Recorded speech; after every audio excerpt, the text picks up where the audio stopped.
لله نحمده ونستعينه ونستغفره ونؤمن به ونتوكل عليه ونعوذ بالله من شرور أنفسنا ومن سيئات أعمالنا من يهده الله فلا مضل له ومن يضلله فلا هادي له ونشهد أن لا إله إلا الله وحده لا شريك له آواز آ رہی ہے ونشهد أن سيدنا ومولانا محمدا عبده ورسوله صلى الله تعالى عليه وعلى آله وأصحابه وبارك وسلم أما بعد أعوذ بالله من الشيطان الرجيم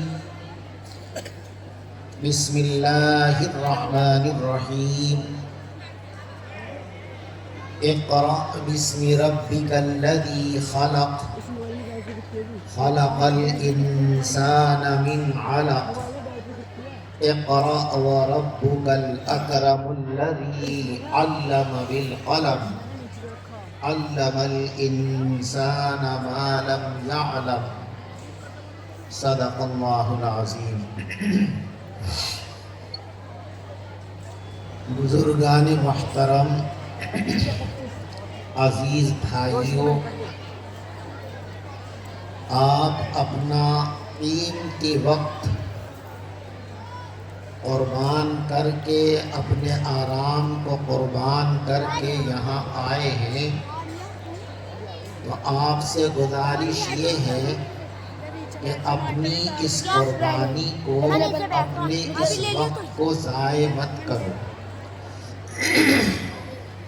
یہاں آئے ہو تو اللہ اور اللہ کے رسول صلی اللہ علیہ وسلم کی جو باتیں آپ کے سامنے پیش کی جائیں ان کو محبت کے ساتھ، ادب اور توجہ کے ساتھ سننے کی کوشش کرو، اور کسی تقریر کرنے والے کے لیے کوئی اچھی مفید بات بیان کرنا یہ اسی وقت ممکن ہوتا ہے جب سننے والوں کی محبت اور ان کی توجہ ملتفت ہو۔ گویا اچھی باتیں آپ حضرات کی محبت اور توجہ کا صدقہ ہیں۔ اگر آپ کی محبت اور توجہات حاصل رہیں گی تو اللہ تبارک و تعالیٰ ذہن میں اچھی باتیں القاء فرمائیں گے اور صحیح طریقے سے وہ آپ کے سامنے پیش کی جا سکے گی۔ اور اگر شور و غل، بے توجہی اور ہنگاموں کی صورت بنی رہی، ایسی صورت میں جو بات کہنے کے لیے ذہن میں مرتب ہوتی ہے تو وہ بھی ذہن سے ادھر ادھر ہو جاتی ہے۔ آپ حضرات نے، ہم نے آج کل جلسوں کا مقصد فوت کر دیا ہے۔ ایک تو بڑی خرابی یہ ہو گئی ہے کہ جہاں بھی مدرسوں کے جلسے ہوتے ہیں وہاں مدرسے کے باہر ایک میلے کا منظر بنا دیا جاتا ہے۔ وہاں کھانے کی دکانیں، کھیلنے کے انتظام کر کے گویا شیطان کو اچھی طریقے سے اپنا کام کرنے کا موقع فراہم کیا جاتا ہے، اور ہر چیز کے اپنے اثرات ہوتے ہیں۔ کوئی چیز جہاں رکھی جاتی ہے اس کے اثرات صرف اسی جگہ نہیں ہوتے بلکہ دور تک پھیلتے ہیں۔ یہ دکانوں کے نام پر جو شیطان کے گھر اور شیطان کے لیے کھیلنے کے مواقع پیدا کیے جاتے ہیں، ان کے اثرات ان لوگوں کے ذہنوں پر بھی پڑتے ہیں جو بیچارے اس کھیل کود کے بجائے اللہ اور اللہ کے رسول صلی اللہ علیہ وسلم کی باتوں کو سننے کے لیے چاہتے ہیں، جمع ہوتے ہیں، لیکن یہ حضرات بھی متاثر ہوتے ہیں۔ اسی طریقے سے خواتین کے مجموع میں عموماً شور و شغب کی شکایتیں زیادہ میسر ہوتی ہیں، اور اس کی خاص وجوہات بھی ہیں جن کو اس وقت بیان کرنا موقع اور مقصود نہیں ہے۔ بہرحال آپ حضرات بیٹھ کر توجہ کے ساتھ اگر سنیں اور خاموشی کا ماحول بنے تو میں کوشش کروں گا کہ کچھ باتیں کام کی آنکھ کے سامنے پیش کی جا سکیں۔ آپ اور ہم دنیا میں ایک خاص مدت تک کے لیے آئے ہیں، اور ایک معینہ مدت تک اپنی زندگی بسر کر کے ہمیں یہاں سے جانا ہے۔ یہ جو ہماری محدود زندگی ہے، مختصر سی زندگی ہے، اس زندگی کو اگر ہم توجہ کے ساتھ دیکھیں تو اجمالی طور پر اس زندگی کے دو حصے ہیں۔ ایک حصے کا نام تدین ہے اور ایک حصے کا نام تمدن ہے، یعنی انسان کی زندگی دو چیزوں کا مجموعہ ہے، ایک تمدن اور ایک تدین۔ تمدن اور تدین کا یہ لفظ آپ میں سے بہت سے لوگوں کو یقیناً سمجھ میں نہیں آیا ہوگا، میں اس کی وضاحت کر دیتا ہوں۔ تدین کا مطلب یہ ہے کہ آدمی دنیا میں رہ کر اللہ کی مرضیات کو پورا کرے اور اپنی آخرت کو تعمیر کرے۔ اپنی آخرت کو بنانے کے لیے اللہ اور اللہ کے رسول صلی اللہ علیہ وسلم کی تعلیمات پر عمل کرنا، اس کو کہتے ہیں تدین۔ اور اللہ نے جو دنیا ہم کو دی ہے اور برتنے کے لیے دی ہے، اس دنیا کو صحیح طور پر برتنا اور اس سے صحیح طور پر فائدہ اٹھانا، اس کو کہتے ہیں تمدن۔ تو یہ ہماری زندگی کے دو شعبے ہیں، ایک تدین اور ایک تمدن۔ اس کو ہم اور آسان کر کے یوں کہہ سکتے ہیں کہ ہماری زندگی کے دو دائرے ہیں، ایک دینداری، ایک دنیا داری۔ اس دنیا میں رہ کر ہم کو دینداری بھی کرنی ہے، اور اس دنیا کے اندر رہ کر ہمیں دنیا کے تقاضوں کو بھی پورا کرنا ہے۔ ایک مسلمان کو جس طرح دینی تقاضے پورے کرنے میں سست، کاہل نہیں ہونا چاہیے، پیچھے نہیں ہونا چاہیے، اسی لیے دنیا کو برتنے میں بھی اس کو بہت آگے ہونا چاہیے، بہت جید ہونا چاہیے اور بہت مضبوط ہونا چاہیے۔ ابن زبیر رضی اللہ تعالیٰ عنہ ایک صحابی ہیں، ان کے شاگرد عمرو کہتے ہیں کہ میں جب ان کو دنیاوی معاملات میں منہمک دیکھتا تھا تو میرے ذہن میں یہ خیال پیدا ہوتا تھا کہ شاید دین سے ان کا کوئی تعلق ہی نہیں ہے، بس یہ تو دنیا ہی کے ہیں۔ لیکن جب تھوڑی دیر کے بعد میں ان کو دین کے تقاضے پورے کرتے ہوئے دیکھتا تھا تو ایسا محسوس ہوتا تھا، ایسا لگتا تھا کہ لم یرا طرفۃ، انہوں نے ایک پلک بھر کر بھی کبھی دنیا کو دیکھنے کی کوشش نہیں کی۔ تو ایک انسان کو، مسلمان کو دنیا کے تقاضے پورا کرنا بھی ضروری ہے، اور اسی طریقے سے دینداری کے تقاضے پورا کرنا یہ بھی ضروری ہے۔ اگر دین کے تقاضوں سے غفلت برتی تو انسان ناکام ہو جائے گا۔ دنیا کے تقاضوں سے اگر آنکھیں پھیر لیں تو وہ انصاف بھی ناکام ہو جائے گا۔ ایک کامیاب مسلمان وہی ہے جو دنیا کے تقاضے بھی پورے کرے اور دین کے تقاضوں کو بھی پورا کرے۔ صرف دین کے تقاضوں کو خیال میں رکھے اور دنیا سے آنکھیں بند کر لے، اس کا نام رہبانیت ہے، جس کو اسلام میں کوئی جگہ نہیں دی گئی ہے۔ اور ایک آدمی صرف دنیا کی طرف متوجہ ہو اور دین سے رشتہ ختم کر لے تو وہ تو صحیح معنی میں انسان کہلانے کا بھی مستحق نہیں ہے۔ اس لیے سچے اور پکے مومن کے لیے دنیا کو نبھانا بھی ضروری ہے اور دین کے تقاضوں کو پورا کرنا بھی ضروری ہے۔ لیکن آپ یہ بات ذہن میں رکھیں کہ دین کے تقاضے ہوں یا دنیا کے تقاضے ہوں، ان دونوں تقاضوں کو پورا کرنے کے لیے انسان کو سب سے پہلے جس چیز کی ضرورت ہے وہ علم ہے۔ علم کے بغیر آپ دنیا کے تقاضوں کو پورا کریں ممکن نہیں۔ علم کے بغیر آپ دین کے تقاضوں کو پورا کریں یہ ممکن نہیں ہے۔ دین کا حق ادا کرنے کے لیے اور دین کے تقاضوں کو پورا کرنے کے لیے ضرورت ہے علم کی، اور دنیا کی ذمہ داریوں کو پورا کرنے کے لیے، دنیا کے تقاضوں کو پورا کرنے کے لیے بھی علم کی ضرورت ہے۔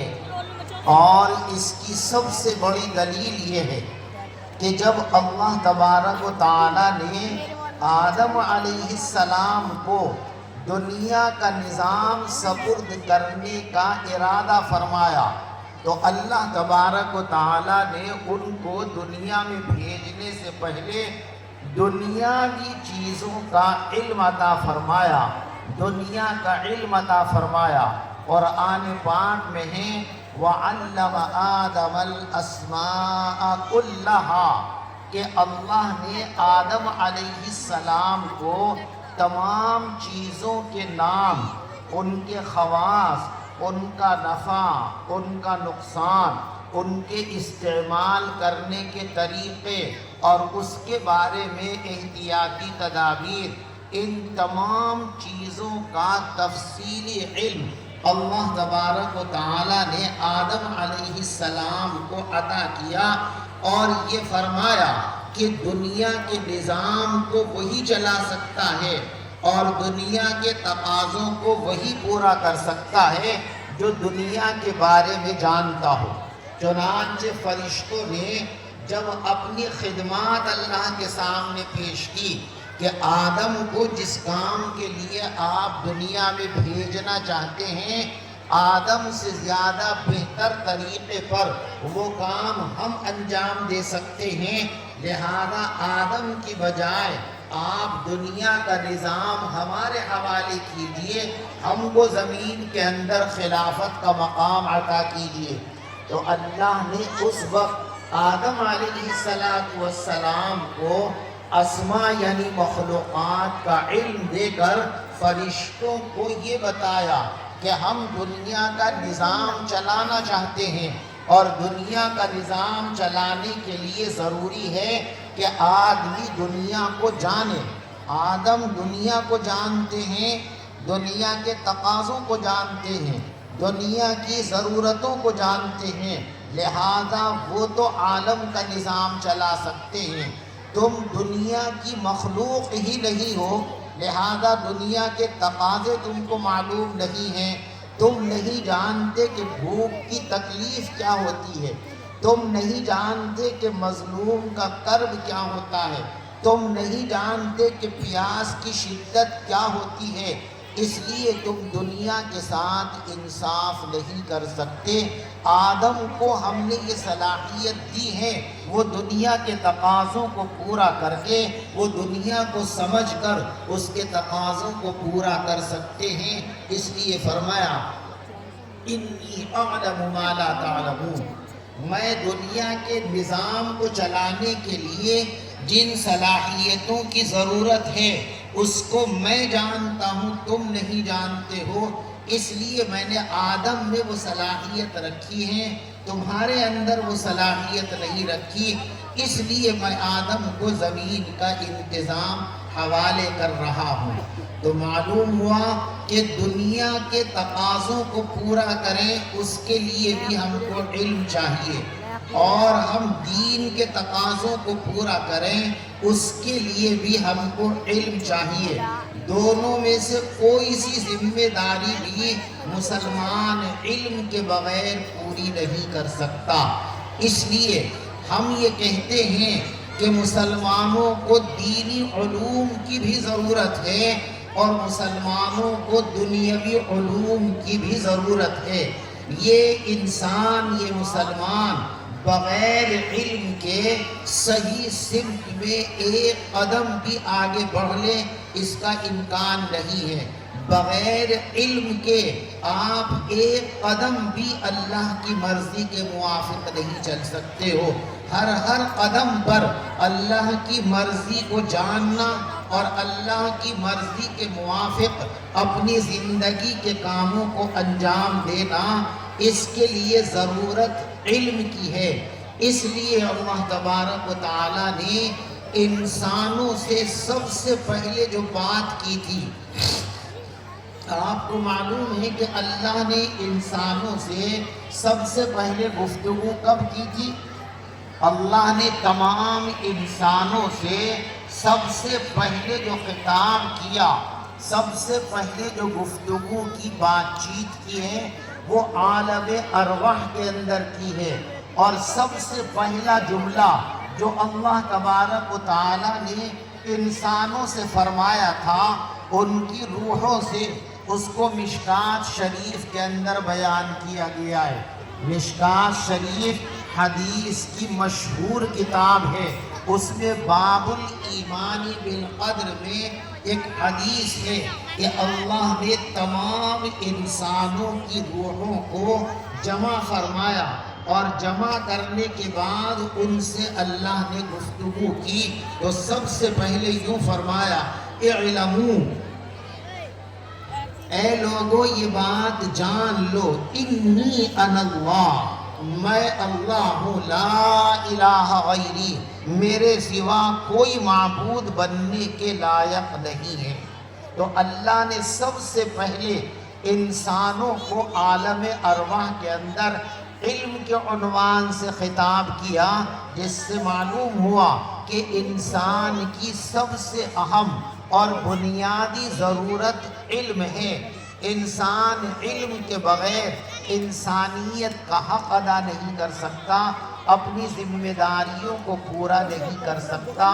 اس لیے اللہ نے علم کی طرف لوگوں کو متوجہ کیا، اور اللہ کے رسول صلی اللہ علیہ وسلم جب دنیا میں تشریف لائے تو آپ بے پناہ خوبیوں کے مالک تھے، بے پناہ خصوصیات کے حامل تھے، لیکن آپ نے اپنا جو تعارف لوگوں کے سامنے کرایا وہ تعارف یہ تھا، انما انا بعثت معلما، مجھے دنیا کے اندر علم بانٹنے کے لیے، تعلیم کے لیے، لوگوں کو سکھانے کے لیے بھیجا گیا ہے۔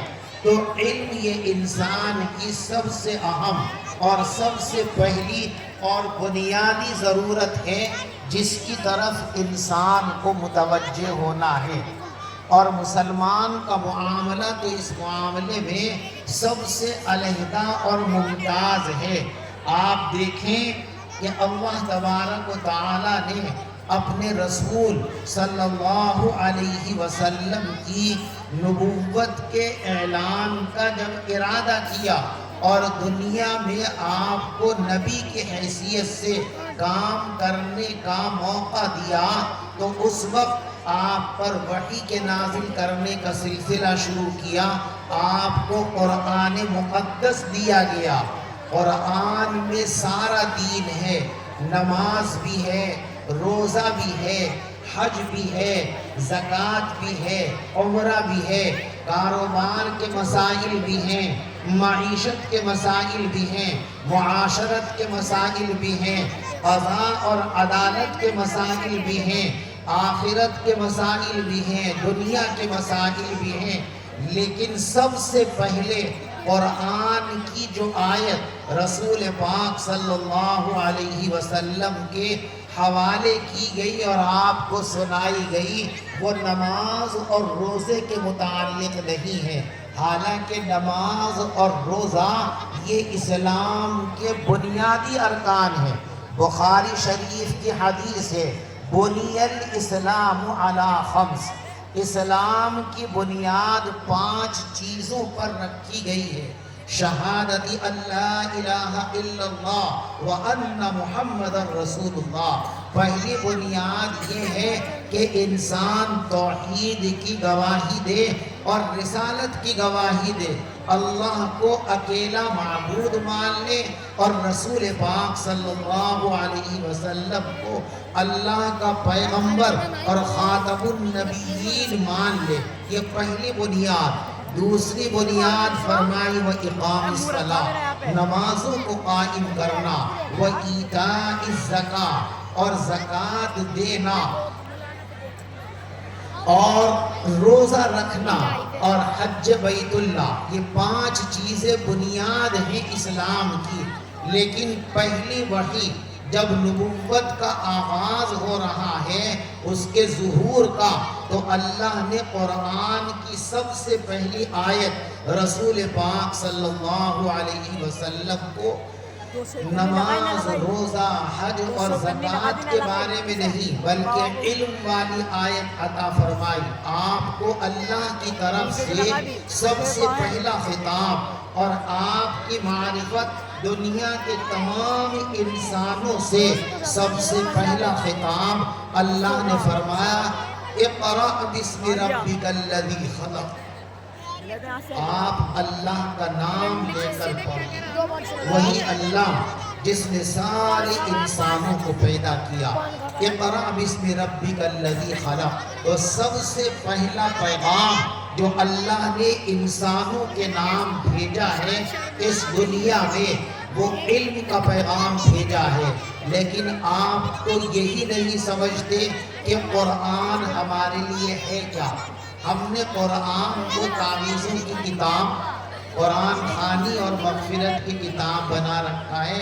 قرآن در حقیقت میں اللہ کے وعدے کے مطابق بھیجا گیا اللہ کا پیغام اور نظام زندگی ہے. اللہ نے آدم علیہ السلام کو اور ان کی بیوی حضرت حوا کو جب جنت سے زمین پر بھیجا تھا تو ان سے یوں کہا تھا اہبطوا منہا جمیعا، تم اور تمہاری ذریت سب کے سب دنیا میں جاؤ. ایک مدت تک تمہیں دنیا میں رہنا ہے اور دنیا میں رہ کر کیا کرنا ہے وہ ہم یہاں سے نظام بنا کر کے بھیجیں گے. فَإِمَّا يَأْتِيَنَّكُم مِّنِّي هُدًى، پس میرے پاس سے تمہارے پاس ایک ہدایت نامہ آئے گا، زندگی گزارنے کا ایک نظام آئے گا، میرا پیغام آئے گا. جو میرے اس پیغام پر عمل کرے گا اس پر کوئی خوف اور کوئی غم نہیں ہوگا، یعنی وہ جنت میں واپس لوٹا دیا جائے گا. تو قرآن اللہ کا پیغام ہے، قرآن اللہ کا میسیج ہے، قرآن اللہ کا ہدایت نامہ ہے، قرآن اللہ کا ہمارے نام والا نامہ اور خط ہے. لیکن ہم اتنے بے وفا اور اتنے احسان فراموش ہیں کہ ہم اللہ کے اس پیغام کو نہ پڑھنے کی ہمت رکھتے ہیں نہ اس کو سمجھنے کا موقع ہمارے پاس ہے. اور جب پڑھنے کا وقت ہم کو نہیں، سمجھنے کا وقت ہم کو نہیں، تو پھر عمل کرنے کا تو سوال ہی کہاں سے پیدا ہوگا.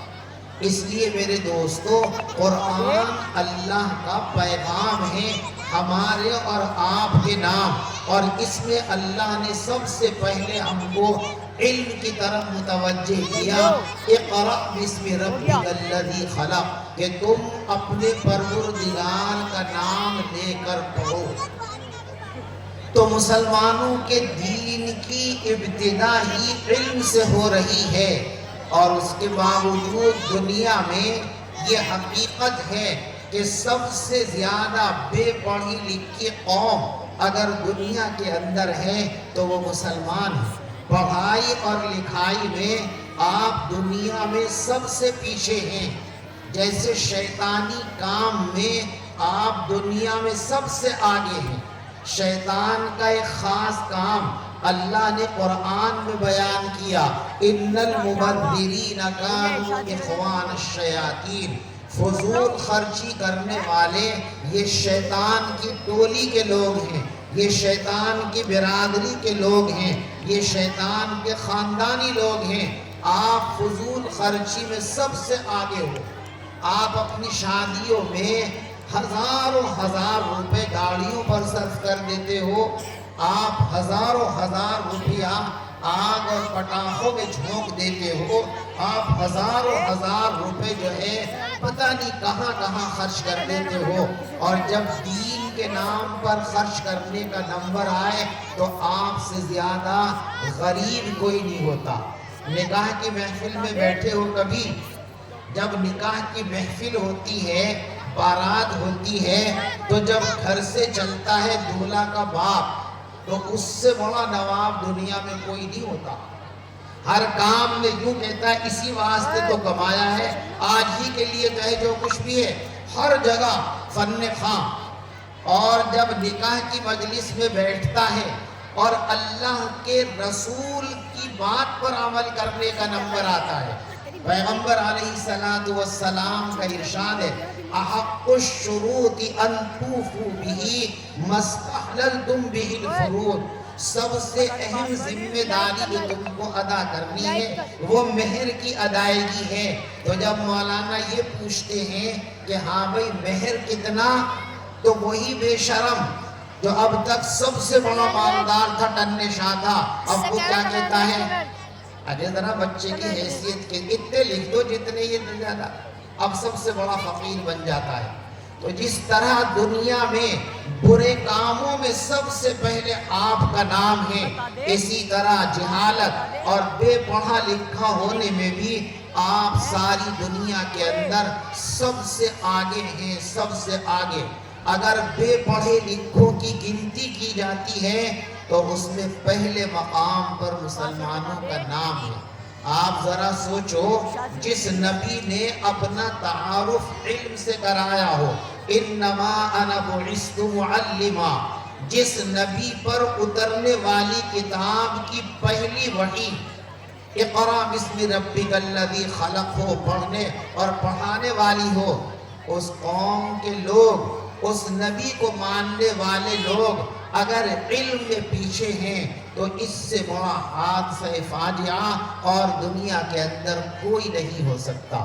آپ دنیاوی علوم کے اندر بھی پیچھے ہو اور دینی علوم کے اندر بھی پیچھے ہو۔ دینی علوم کے اندر اگر ہم آپ کی گنتی کریں تو 1% بھی نکالا جائے تو بڑا مشکل ہے، اور دنیاوی تعلیم میں آپ کی گنتی اگر کریں تو آپ 2.5%، 3% کا ہندسے سے آگے نہیں بڑھ پاتے ہیں، اور پھر آپ کہتے ہو کہ ہم بہت اعلیٰ ہیں، ہم بہت اچھے ہیں، اور ہم ایسے ہیں اور ویسے ہیں۔ ساری دنیا آپ کو دیکھ رہی ہے، آپ کیسے ہیں؟ آپ ایسے ہیں کہ انگوٹھا چھاپ ہیں، آپ کو کچھ آتا ہی نہیں ہے، آپ نہ اپنے دین کو جانتے ہو اور نہ دنیا کو جانتے ہو۔ دین کے علم کو تو آپ سمجھتے ہو پچھڑا پن، وہ تو آپ نے چھوڑ دیا غریبوں کے لیے۔ حافظ بنیں گے غریبوں کے بچے، مولوی بنیں گے غریبوں کے بچے۔ آپ کے بچے تو اگر جائیں گے تو اسکول میں جائیں گے، اور وہاں بھی کتنی مقدار میں جائیں گے، وہاں کا ریشو اگر نکالیں گے تو 0 کے قریب آپ کی گنتی ہے، اور شاید اس سے بھی کچھ نیچے آ جائیں۔ نہ دین پڑھنے کے لیے آپ تیار ہو اور نہ دنیا پڑھنے کے لیے تیار ہو، اور اگر جیسے تیسے کچھ لوگ دنیا کی تعلیم کی طرف اپنے بچوں کو بھیج بھی رہے ہیں تو وہ اتنے غیر ذمہ دار ہیں کہ وہ اپنے بچوں کا قتل کر رہے ہیں۔ آج آپ کی بچیوں کو جو پڑھایا جا رہا ہے اور آپ خوش ہیں کہ ہم علم پڑھا رہے ہیں، آپ کی بچیوں کو علم کے نام پر نچایا نہیں جا رہا ہے۔ ناچنے کا نام رکھ دیا آرٹ. آرٹ کے نام پر اسٹیج پر اچھے سے اچھے گھر کی طالبہ اسٹیج پر کھڑے ہو کر ڈانس کرتی ہے. اور اب تو مصیبت یہاں تک پہنچ گئی ہے کہ 26 جنوری اور 15 اگست کے موقع پر ہمارے بہت سے مدرسے والے بھی یہ بے وقوفی کرنے لگے ہیں کہ وہ اسٹیج پر بچیوں کو کھڑا کر کے ان سے ڈانس کراتے ہیں. حالانکہ یہ بات ان کو بری لگے گی کہ ہم تو ڈانس نہیں کراتے. آپ بھی سوچو کہ ڈانس کسے کہتے ہیں. ڈانس کی تعریف پڑھی کسی خاص انداز پر اپنے جسم کو حرکت دینا جس سے لوگوں کی توجہ متوجہ ہو اس کو کہتے ہیں ڈانس اور ناچ. وہ جو ترنگے کے نام پر یا اس کے نام پر خاص ایکشن میں ہماری بچیاں اپنے جسم کو حرکت دیتی ہیں اگر وہ ڈانس نہیں ہے تو اور کیا ہے. آپ لوگ آنکھ بند کر کے غیروں کی نقل کرنا آپ نے ترقی کا زینہ سمجھ لیا ہے. آپ کو رسول پاک صلی اللہ علیہ وسلم نے دنیا کے پیچھے پڑنے کے لیے نہیں کہا تھا. آپ کو دنیا کا امام بننے کے لیے کہا تھا. آپ کا صاف ارشاد ہے لا تکونوا امعا، لوگوں پر نربھر مت بنو. امعا کہتے ہیں اس شخص کو جس کی اپنی کوئی رائے نہ ہو. جیسا کسی نے کہہ دیا ہاں جی، اس نے کہہ دیا ٹیڑھا ہاں جی، اس نے کہہ دیا سیدھا ہاں جی، اس نے کہہ دیا کالا ہاں جی، اس نے کہہ دیا نیلا ہاں جی. جس کی اپنی کوئی رائے نہ ہو بس جو دوسرے کہیں وہی یہ کہتا ہے، اس کو کہتے ہیں عربی زبان میں امعا. پیغمبر علیہ السلام نے فرمایا لا تکونوا امعا، اے لوگو تم لوگوں کی نقل چی مت بنو، لوگوں کے پیچھے چلنے والے مت بنو کہ جیسا لوگ کریں گے ہم بھی کریں گے. ایسا اگر کرو گے پھر تمہارے مسلمان ہونے کا فائدہ کیا ہے، پھر تمہاری خصوصیت کیا ہے، پھر تمہارا امتیاز کیا ہے. تمہیں تو یہ کرنا ہے کہ جو صحیح ہے اس پر عمل کرنا ہے. حضرات صحابہ کرام کے قرآن میں ایک خاص تعریف کی گئی ہے. ذرا مسلمانوں دنیا کی نقل کرنے سے پہلے اب سارے مالدار اپنے کو پڑھے لکھے کہنے والے اب سب دوسروں کی نقل پہ ہیں. ذرا کبھی ان نقالوں کو قرآن کی یہ آیت بھی پڑھنی چاہیے آنکھ کھول کر کے کہ صحابہ کی تعریف کرتے ہوئے اللہ نے ان کی ایک خصوصیت بیان کی ہے. اذا ذکروا بآیات ربہم، جب ان کے سامنے اللہ کی آیتیں پیش کی جاتی ہیں. اللہ کی آیتوں میں کوئی شبہ ہو سکتا ہے، اللہ کی آیتوں میں کوئی بات غلط ہو سکتی ہے، اللہ کی آیتیں کسی غلط بات پر مشتمل ہو سکتی؟ کبھی نہیں ہو سکتی.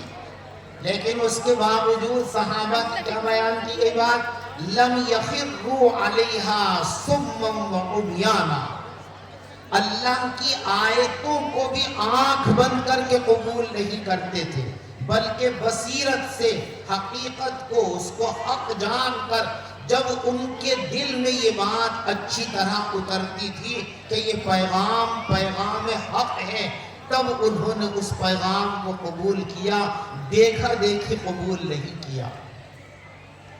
تو لم یخروا علیہا صما وعمیانا، وہ گونگے اور بہرے ہو کر اللہ کی آیتوں پر بھی نہیں پڑھتے تو دوسروں کی نقالی کا تو سوال ہی پیدا نہیں ہوتا. آپ نقال بن گئے ہیں.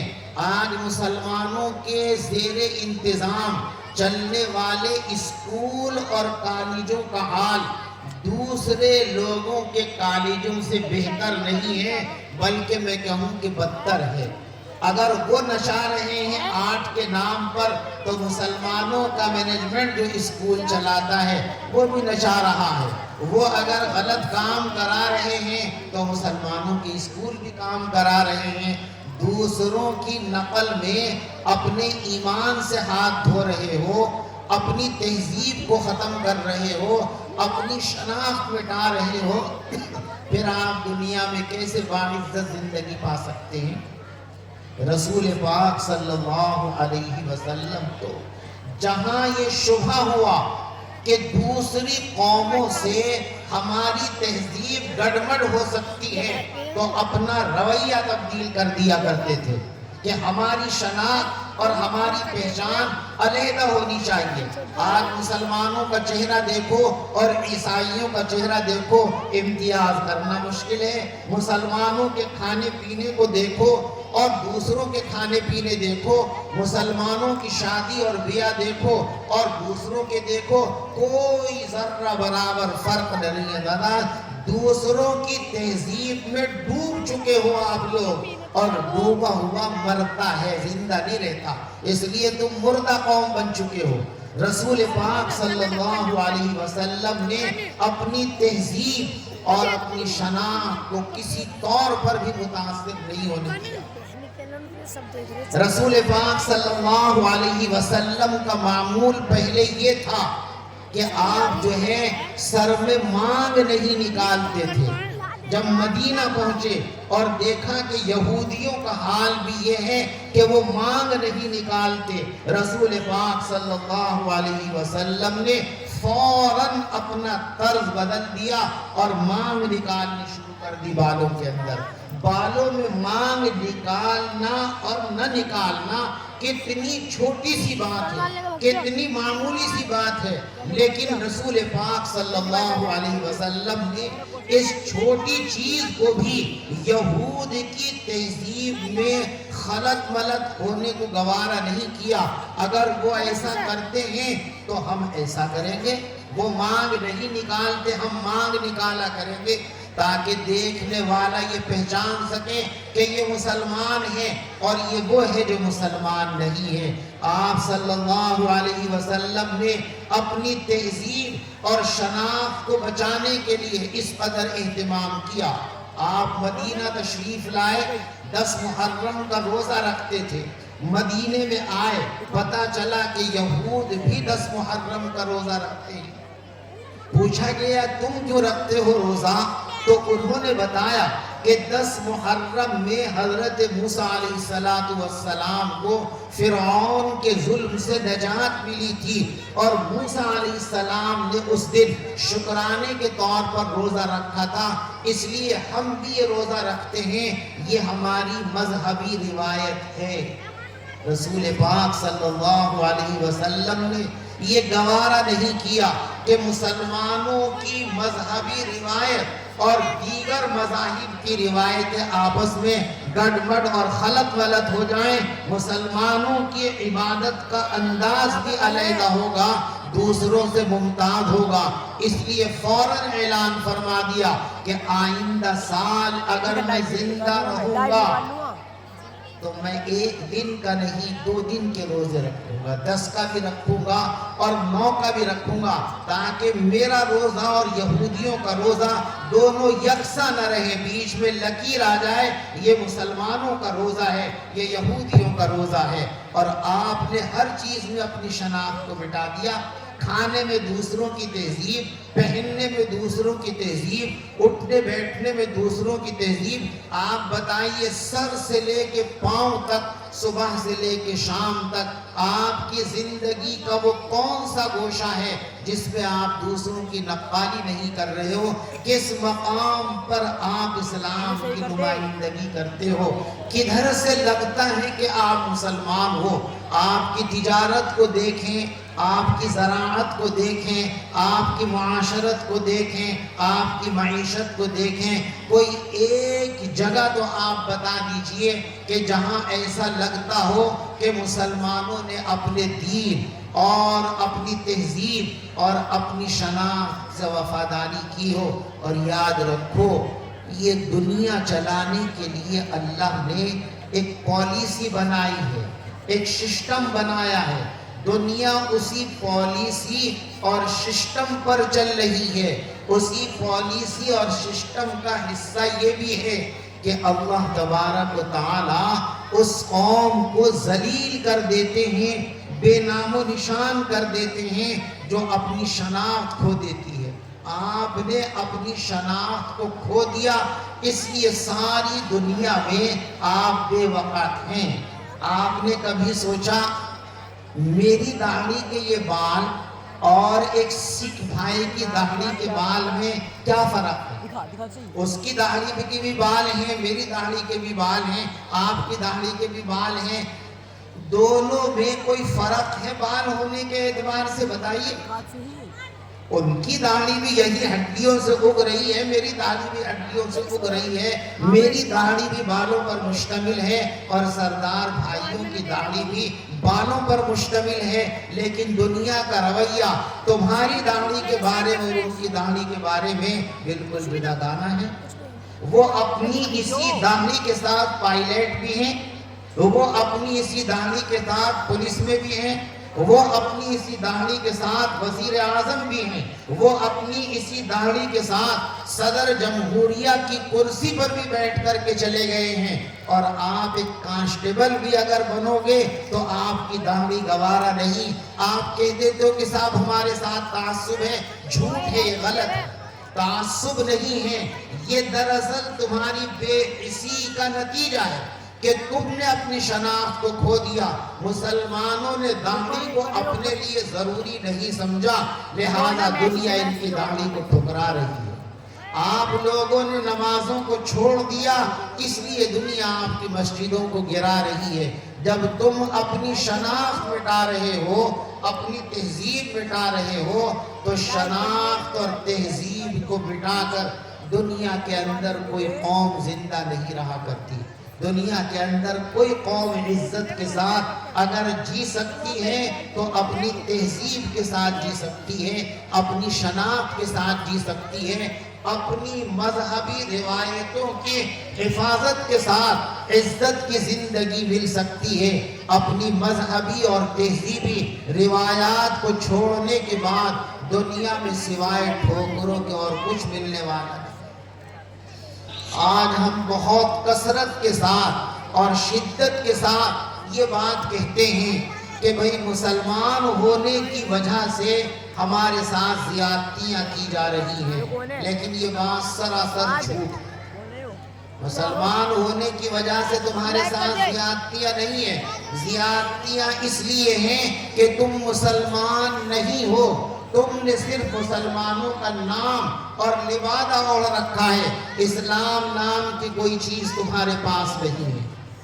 سنن دار میں حدیث کی مشہور کتاب ہے، اس میں رسول پاک صلی اللہ علیہ وسلم کا ارشاد گرامی ہے، یأتی علی الناس زمان، لوگوں پر ایک زمانہ قیامت سے پہلے ایسا بھی آنے والا ہے، لا یبقى من الاسلام شیء الا اسمہ، کہ اسلام کی کوئی چیز باقی نہیں رہے گی، صرف نام باقی رہ جائے گا۔ اور آپ دیکھیں ہماری زندگیوں کا حال، اس کے سوا کچھ اور ہے؟